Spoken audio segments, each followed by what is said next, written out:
রহমান রহিম। সকল প্রশংসা মহান আল্লাহর, যার অশেষ মেহেরবানি নিয়ে আপনাদের মাঝে উপস্থিত হয়েছি, সেজন্য শুকরিয়া স্বরূপ পড়ি আলহামদুলিল্লাহ। সকল মুসলমান ভাই বোনদের জানাই আমার সালাম, আসসালামু আলাইকুম। হিন্দু ভাই বোনদের আদাব, অন্যান্য জাতির প্রতি আমার আন্তরিক শুভেচ্ছা অভিনন্দন। জয়পুরহাট আমার জেলা, জয়পুরহাট খেতলাল হচ্ছে আমারই উপজেলা, এটা হচ্ছে আমার এলাকা। এখানে যত ভাই ব্রাদার আছে তারা কেউ কেউ আমাকে অনুসরণ করেন, কাউকে কাউকে আমিও অনুকরণ করি। কারণ শিল্পী সত্তা, শিল্পের কোনো শেষ নেই, শিল্পীর কোনো রং নেই, শিল্পীর কোনো কালার নেই। শিল্পী হচ্ছে পানির মতো, পানিকে আপনি যে পাত্রে রাখবেন সে পাত্রে সেই আকার ধারণ করবে।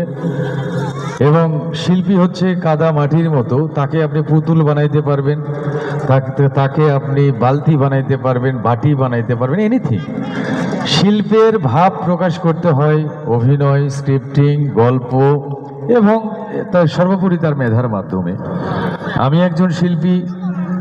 এখানে যারা আছে, there are most important person is artist, content creator. তো কন্টেন্ট ক্রিয়েটরদের মিলন মেলাতে একটা সুবিধা হয়, সেটা হচ্ছে যে সবার সাথে সবার দেখা হয়। ঠিক না বেঠিক? আমার সাথে আপনাদের কথা বলতে হবে। কন্টেন্ট ক্রিয়েটর মিলন মেলা কেন করা হয়? যাতে একজন কন্টেন্ট ক্রিয়েটর আরেকজন কন্টেন্ট ক্রিয়েটরের ভাব প্রকাশ করতে পারে। ঠিক না বেঠিক? এতে উপকার হয় না অপকার হয়? উপকার হয়। কেন উপকার হয় আমি আপনাদের একটু ক্লিয়ার করে বলি।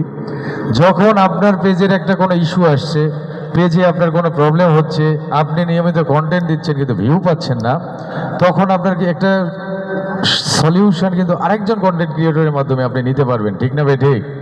তাহলে এখানে আসা পজিটিভ হইলো না নেগেটিভ হইলো? পজিটিভ হইলো। অনেকে আপনারা বুঝতে চান না, আপনারা মনে করেন কন্টেন্ট ক্রিয়েটর অ্যাসোসিয়েশন, ওই শালারা ওটা কি করবে রে, কি করবে? আপনি আসেন, আপনার অ্যাবিলিটি নাই, যদি 550 টাকা দিয়ে আপনি যদি একটা ফর্ম ফিল আপ করে এখানে এসে খেয়ে দিয়ে যদি এত এত শিল্পী, কলাকুশলী, কন্টেন্ট ক্রিয়েটরের সাথে আপনার দেখা না করার অ্যাবিলিটি না থাকে, তাহলে আপনি কিসের কন্টেন্ট ক্রিয়েটর? আপনার কন্টেন্ট ক্রিয়েটর করার, কন্টেন্ট ক্রিয়েটিং করার কোনো অ্যাবিলিটি নাই, আপনার কোনো অধিকারই নাই। কারণ আমি বারবার করে কিন্তু ফেসবুকে পোস্টগুলো দিচ্ছিলাম, শাহিনুর বারবার করে বলছিল, আমাদের রেজা বলছিল যে ভাই সবাইকে একটু আসতে বলেন, আমাদের জেলার মানুষগুলো, আমাদের পাশের জেলার মানুষগুলো সবাই সবার উপকার হবে এখানে। তাহলে ভাই ওটা যাবো, ওটা টাকা নিবে না তো কেমনি খিলাবে?